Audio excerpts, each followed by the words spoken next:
Hey, Glenn Taylor here. Welcome to Modern Testament Talks. Today we're going to talk about how we should interpret the Bible, okay? And how we can unlock God's Word in this modern day, okay? So, the Bible is an amazing and inspiring, convicting, comforting, and sometimes confusing. You ever read a passage and think, wait a second, what does that even mean? Well, you're not alone. Today we're going to talk about how we're meant to interpret the Bible. So, let's break down how to interpret the Bible so it makes sense, stays faithful to God's intent, and stays relevant for today as well. Okay, so step one to recognizing the Bible, God's actual word. First, we have to remember that the Bible is God-breathed, okay? He breathed it into existence, right? Using other people and through him in which this was done. And as if to prove my point, from 2 Timothy chapter 3, verse 16, all scripture is God-breathed and is useful for teaching, rebuking, and correcting and training in righteousness, okay? So this isn't just a bunch of humans' collective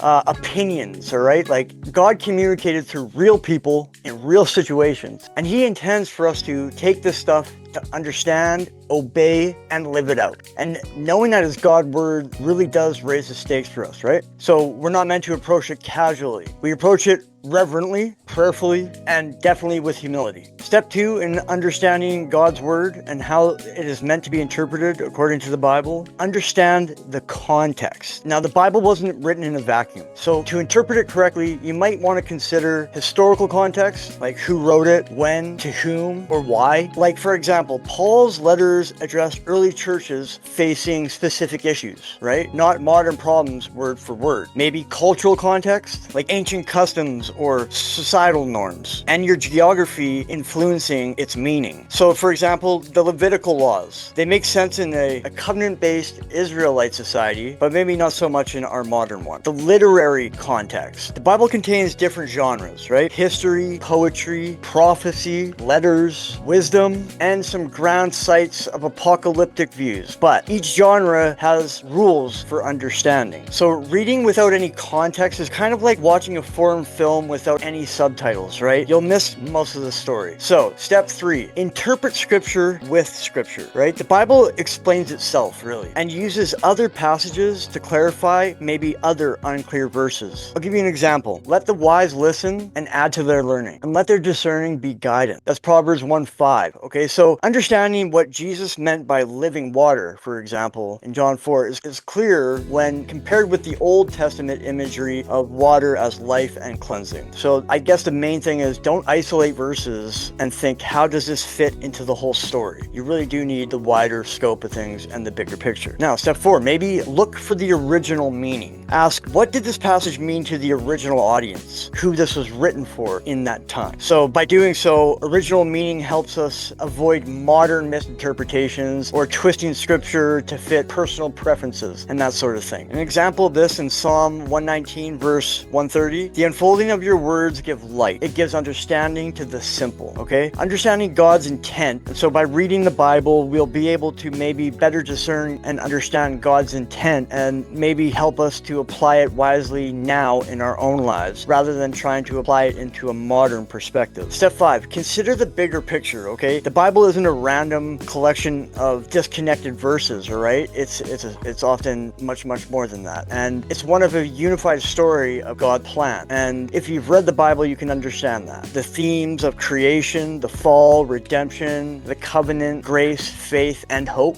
commands about love in Leviticus and Jesus' teaching in Matthew show a consistent message of the love of God and the love of others. So contextual and thematic readings keep us from cherry-picking verses or misusing scripture, okay? Step number 6, apply the Bible personally. Interpretation isn't just an academic pursuit, it's practical. Maybe ask, what does this reveal about God? Or what does it reveal about humanity? Or how should it impact my actions, thoughts, or relationships? And from James 1:22, do not merely listen to the word and so deceive yourself. Do what it says. True understanding really does lead to transformation, okay? And not just knowledge. So, step number 7, pray pray for guidance. The Holy Spirit helps us understand and apply Scripture. And as to prove my point, but the advocate, the Holy Spirit, whom the Father will send in my name, will teach you all things and will remind you of everything that I have said to you. That was from John 14:26. Okay? So studying Scripture isn't a solo intellectual exercise. Okay? You got to understand that. Invite the Spirit and open your mind and heart, right? Ask for that guidance. It's always available. So now let's talk about some common pitfalls of Bible interpretation, okay? First up, proof texting, to prove a point without any context, okay? A solution to this would read surrounding verses, okay? And consider the broader themes. Don't just let that one obscure verse guide your everyday life. Second, ignoring the genre. Like treating poetry like law or history like allegory can truly distort the meaning. So a solution to this might be identify the type of literature, give you a deeper understanding into what you're reading. Number 3, cultural blindness. Now, ignoring historical and cultural context can truly lead to misapplication. So the solution here might be learn about the original audience, maybe their customs, their location, things like that. Okay, number 4, personal bias. Reading what you want instead of what maybe God had intended. So a solution to this might be to approach with humility, prayer, and openness. Number 5, overcomplicating or oversimplifying. Some passages require deep thought. Others are pretty straightforward. Balance study with faith, I think, is the main call to action here. So now I'm going to give you a few tools to maybe help you better interpret the Bible, okay? First up, Bible study, okay? Provide historical context, maps, cross-reference, explanations, things like that. I mean, if you want to have a true understanding to interpret the Bible, you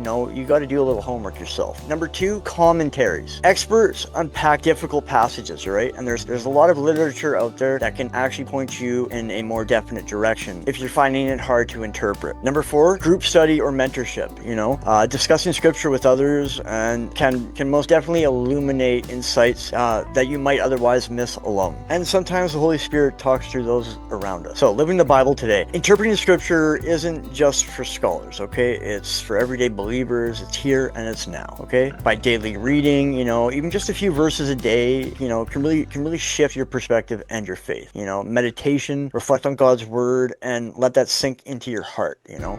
Application, like make decisions, respond to challenges, and treat others in the light of Scripture.